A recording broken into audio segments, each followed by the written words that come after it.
Sheridan from Rustbelt Basketball Coaches Network.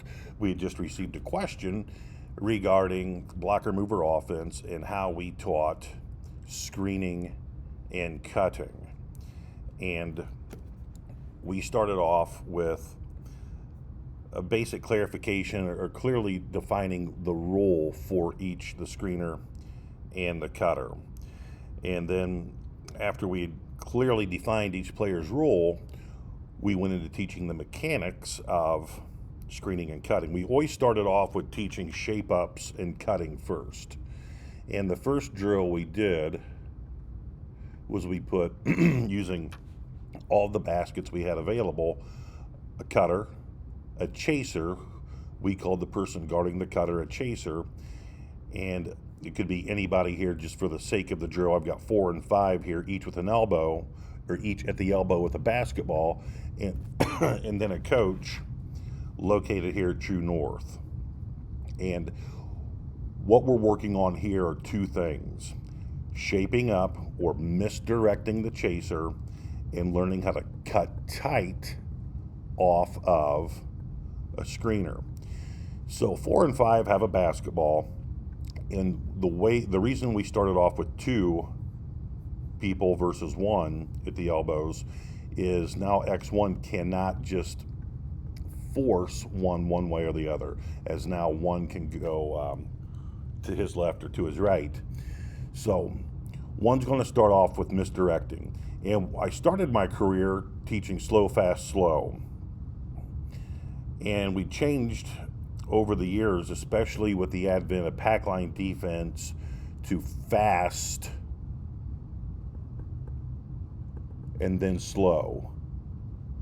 And then at the slow aspect here, making a read, which isn't really applicable in this drill, but you'll see how it molds in or fits in as we progress. And by the way, this is all of these drills are called the Bennett progression, which we got from Dick Bennett when he was at the University of Wisconsin. So 1's going to misdirect his man. He's going to sprint one way, and he wants to get X1 to get his lead arm or his lead leg, primarily both if possible, above him. And a well-coached chaser is going to try to get his lead arm and lead leg through a screen. So he wants to go full speed and stop on a dime. Once he's got, and it might even happen up here, but once X1 shows any part of his lead arm or lead leg that surpasses the cutter's outside shoulder, which would be his right shoulder here, 1 is going to turn and burn as hard as he can, and 4 is simply going to hand the ball off to him. And we stop it if X1 can get in between and disrupt that handoff. Then we've got to realign things and start it again. 1's not cutting tight enough. So once the ball's handed to 1 throws the ball to coach. Coach throws it right back to 4. And by this time on the handoff, 1's going to be here. And now 1 is going to shape up again. He's going to take him high, out, but he's going to take X1 and get him to fully commit and become a Siamese twin with him. Well, there's body contact, and now he's going to cut either back to the same side, or he's going to get in here, which we called just simply put your head under the rim, the read spot. But he's going to get in here, and he's going to make 1 commit and body up and check him, and then 1 is going to push into him and establish a cut again and get 1 or X1 to fully commit with a lead arm or lead leg, and then it's on. He's going to turn and burn and come back over, if it's over here to 5 side, and get tight in there. And X1 is again trying like mad to stick his lead arm and lead leg through this gap, if there should be a gap, which is a no-no. And if 5 gets the ball to 1, well done for the cutter. the ball goes back to coach. Coach throws it back to 5, and then it progresses to where now we're going to, the same thing persists, where we got our shape up, comes here, 1 throws the ball to coach if he goes to this side, and now this time coach is going to throw the ball to 1. And so now here's a closeout. Now you get this closeout, and 4 basically is just kind of going to get out of the way, and 1's going to throw the ball right back to coach. And now we're working on really focusing on getting our cutter to understand you're most dangerous after you've passed the basketball. So 1's going to jump to the ball, and he's going to cut in here, and 4, we didn't necessarily work on back screens yet. We did incorporate that for sure after we had taught the basic foundations of cutting and screening. But after 1 threw that ball back to coach, here he comes. 4's going to come down. 5 still has a ball, but 1 can still cut off of him. And so we continued in this fashion until we felt like our cutters had gotten to the point where they've really bought into the importance of shaping up the right way. And from from this drill, we would simply take 5 and 4, and there would not be any defense on 5 or 4 yet. So this is the next level of progression in this Bennett cycle of screening and cutting. We're going to work on pin down screens here, and our pin down screens primarily took place with our screeners being located at the intersection of the sideline and baseline of the volleyball court. So on our high school courts, darn near every one of them, if not all of them, have those volleyball lines. So from here, we're going to have the same type of ordeal, but now we're going to really focus on putting screening and cutting together. And so we're going to work on that shape up, and now we're going to focus on the more intricate mechanics of both screening and cutting. So 1's going to shape up, and never mind X1 here. But we would have told X1 how to defend, because remember, this is the very early stages of learning this. So the first way we taught was to have the chaser trail or piggyback. Anyway, so 1 starts with his head under the rim. As we'd progress, we'd let 1 start wherever he wanted. But anyway, so again, this is super early in the teaching process. And here comes the shape up, and now we're going to focus on offensive chatter. 4 is calling for 1. Offensive chatter is a huge portion of blocker mover offense, and if it's incorporated correctly, any offense. But the premise of offensive chatter is it's not like a baseball dugout where you hear, hey, batter, batter, batter, so a winging batter. Everything that's the screeners are telling the cutter are ultra specific. For example, if 1's name is Jimmy, you're being trailed, let's go. And 2 hands up in the air, he's calling for him. And 4 knows darn well that if he's the first one to pipe up and start his offensive chatter, X1 is going to do whatever he can to beat 1 to the spot. And again, once that lead arm and lead leg gets past X1, he's going to turn and burn. And now 5's terminology would be, let's go. You're being trailed. And we would talk about now at this area, just talking about the cutter now, cutting shoulder to hip off of 5's inside hip. 1 shoulder to 5's inside hip.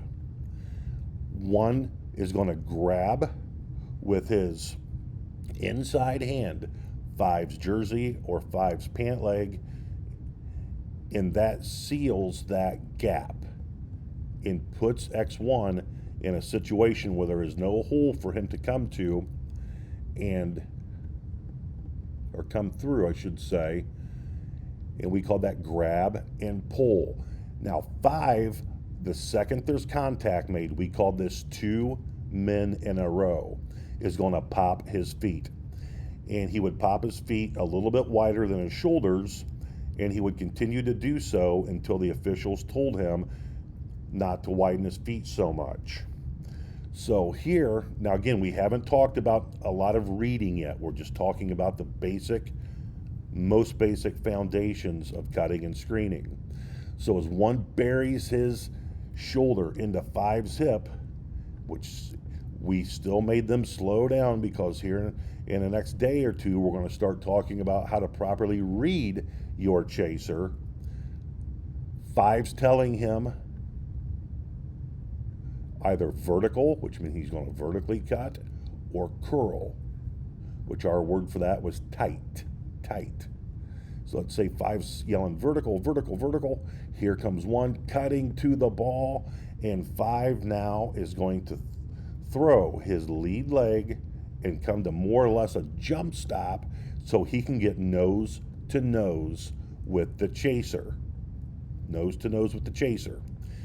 And we wanted a collision here, and we called this sparks. We wanted to see sparks. When Five makes contact or a collision with X1, we wanted to see sparks flying as an imaginary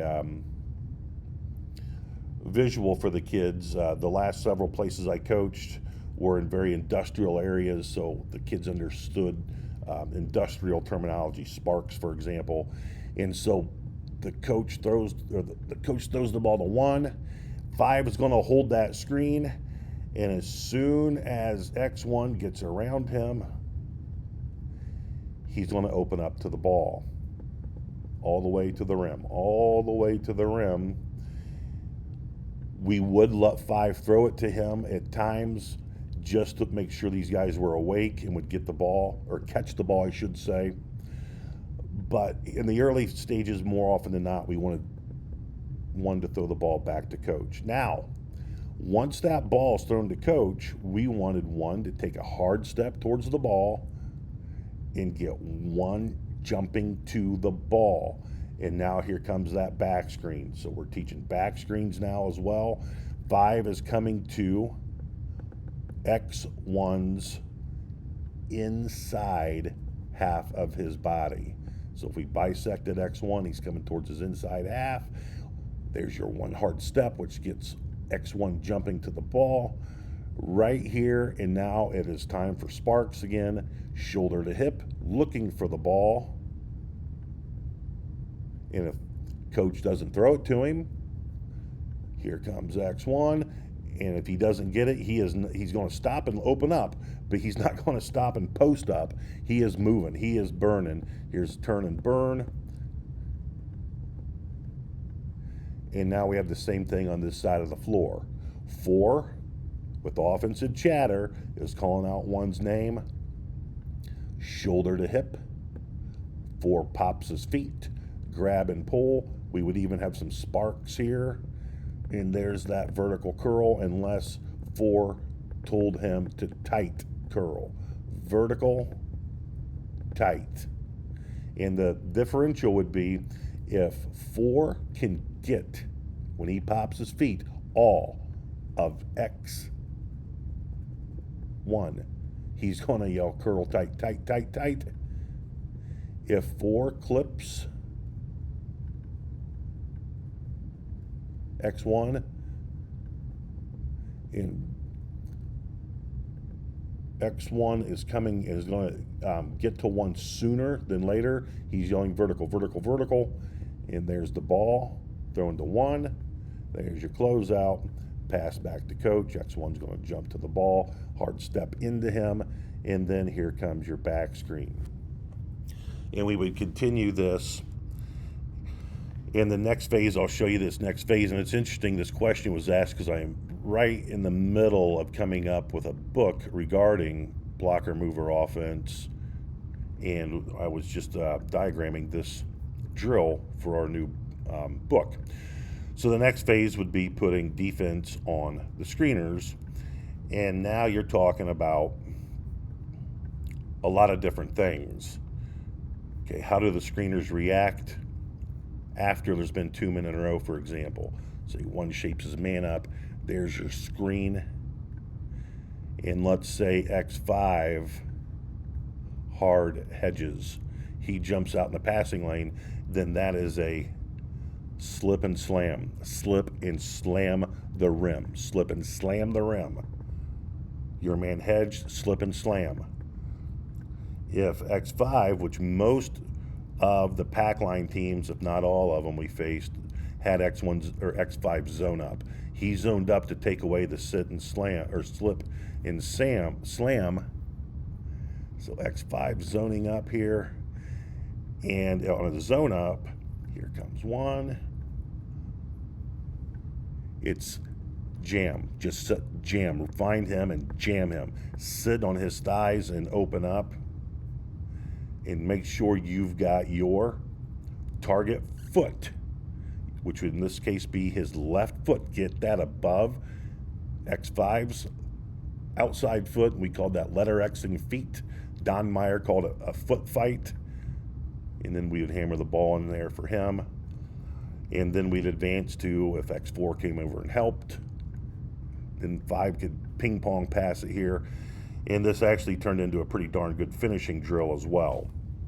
But those were the very basic starting points of us teaching kids how to screen and cut. And I will show you this because I know I'll get a question, and it's a really good question.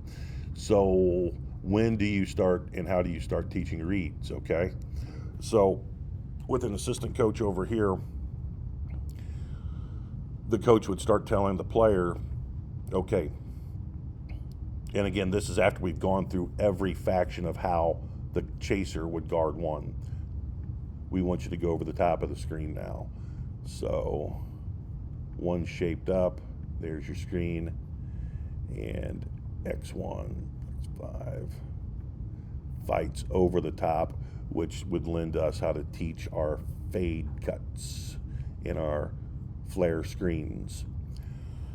So I hope that helps out. If it doesn't, send us an email, rbcn@derb6.dreamhosters.com or rustbeltbasketballcoaches@gmail.com, and I'll help you out any way I can. If you'd like to receive our free weekly newsletter named in Ted's honor, send us an email and you'll get it in your inbox. Thanks, guys, and again, I hope this helps.